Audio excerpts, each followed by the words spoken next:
오늘 음양 이야기를 하겠습니다. 우선 무국의 세상은 어땠을까요? 평화로웠겠죠? 거긴 분리가 없었으니까요. 분리가 없으니 두려움도 없습니다. 그리고 두려움이 없으니 싸움도 생길 일이 없죠. 불안, 걱정, 질투, 시기, 싸움, 이 모든 거친 것은 다 두려워서 생긴 일 아니겠어요? 이 평화로운 무국의 별에 살던 한 아이가 있었습니다. 가장 빛나는 아이, 우주에서 최고로 사랑스러운 아이입니다. 아무런 사고도 치지 않았으니까요. 하는 일이라곤 그저 숨 쉬는 일, 그 숨으로 자기 생명의 불이 꺼지지 않게 하는 일 뿐입니다. 이 아이를 만나보시겠어요? 아이의 부모? 부모가 없죠. 첫 존재니까요. 유일 근원자, 최초 원인자. 예, 아이는 스스로 존재하는 아이입니다. 이 상상을 잘 따라와 보세요. 아이의 나이는 그런 거 없습니다. 시작이 있어야 나이를 재죠.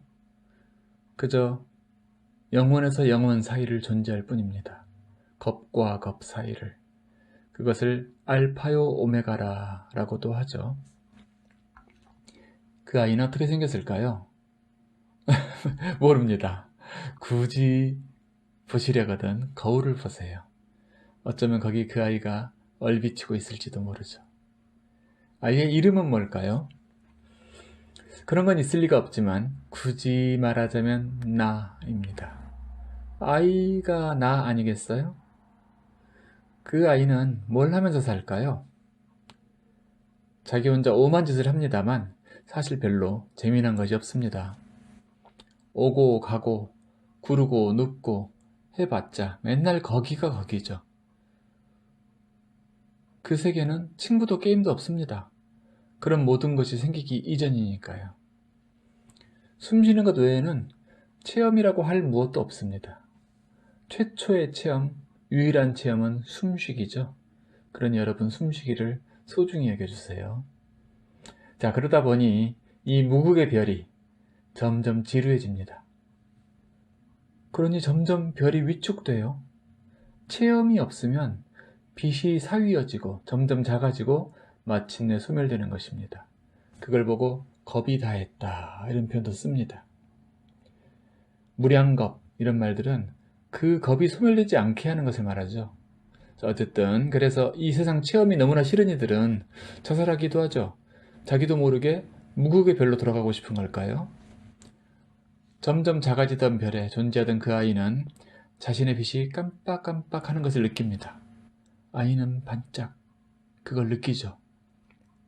자신의 빛이 밝았다 어둡다 하는 그것을. 누군가 이렇게 말했죠. 신의 모습을 떠올리고 싶다면 광막한 어둠 속에 빛 한 덩어리가 있는 것을 상상해보라. 이 상상이 아마 여기서 맞을 것 같습니다. 그 구별, 자신에게서 일어나는 두 개의 극성, 태극을 인식하게 된 것입니다. 그래서 이번에는 그것을 차분히 관찰합니다. 깊이 숨을 쉬면서 말이죠. 여러분도 깊이 숨 쉬면서 따라오세요. 숨을 들이쉬면 빛이 환해지고 숨을 내쉬면 빛이 쓰러지는 것을 봅니다. 오, 아이는 숨을 쉬며 마음으로 불렀습니다. 빛, 그러자 빛이 환해집니다. 아이는 그게 보기에 좋았어요. 너무 기뻤습니다. 자기가 자기를 본다는 건 이렇게 기쁨이지요. 그래서 아이는 그 빛에게 이름을 붙여주었습니다. 넌 이제 양이야. 빛은 고개를 갸우뚱하면서 물었죠. 이름은 왜 붙이세요? 아이는 대답했습니다. 부르면 언제든 오라고. 이와 같이 아이는 빛이 없는 부분에도 음이라는 이름을 붙여주었습니다.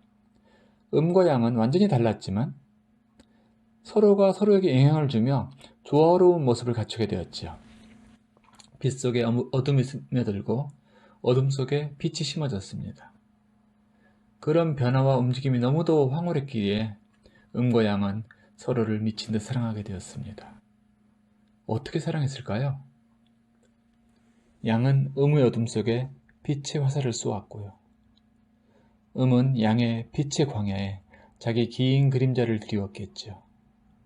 하여 음이 완전히 음이 아니고 양을 품게 되었으며 양이 완전 양이 아니라 음을 머금게 되었죠.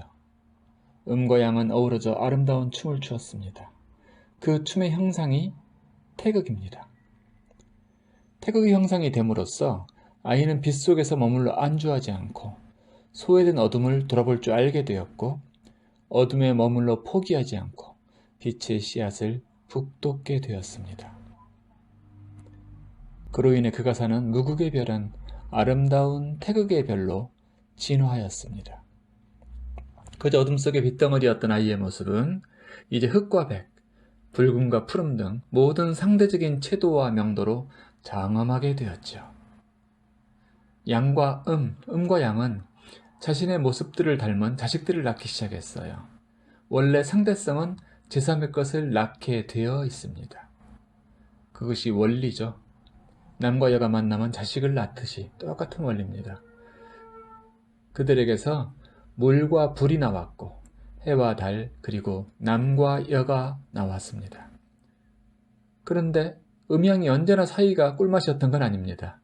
서로 배합이 안 맞을 때가 있죠. 그러면 싸우기 일쑤였어요.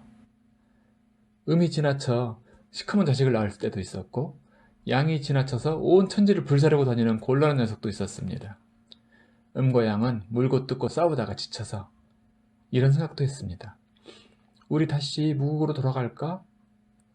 야, 그럼 우리 다시 하나 되어야 하잖아. 최소한 서로 다름 때문에 속 시끄러울 일은 없겠지. 하지만 우린 다르기 때문에 이렇게 서로를 볼 수가 있어.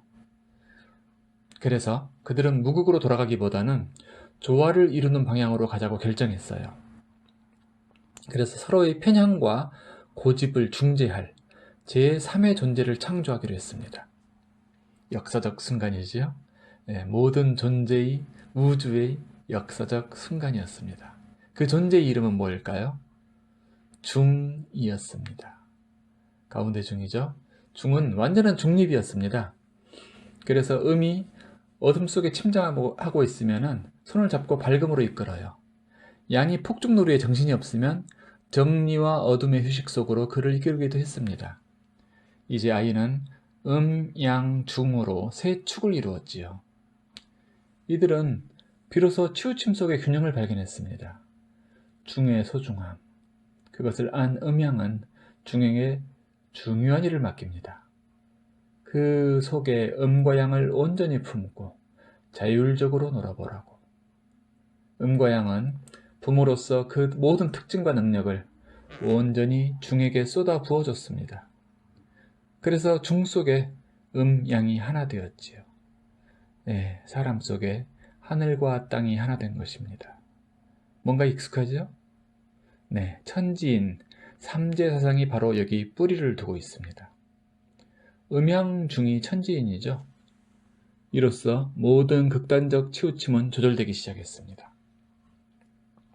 음양이 태극이라면 양중 천지인은 삼태극입니다. 우리 민족은 그 사상이 유전자 속에 흐르고 있죠. 표면은 잊었을지 몰라도 피는 기억하고 있을 겁니다. 최소한 우리 민족은 그것을 기억해야죠. 그러자고 홍익인간의 깃발을 세운 것이니까요. 양극성은 엄청난 발전과 변화의 폭풍을 몰고 왔습니다. 우주를 흔들었어요. 그리고 그 과정에서 많은 전쟁과 다툼과 분리의식이 우리 의식의 일부를 젖게 했고 지구를 적시기도 했습니다.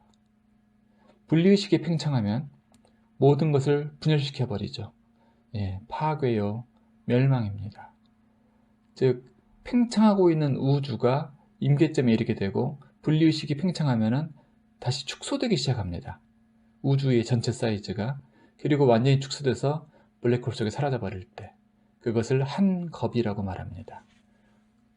그 겁의 끝을 말하는 것이죠. 사람은 중의 정신이라는 것은 위대한 희망입니다.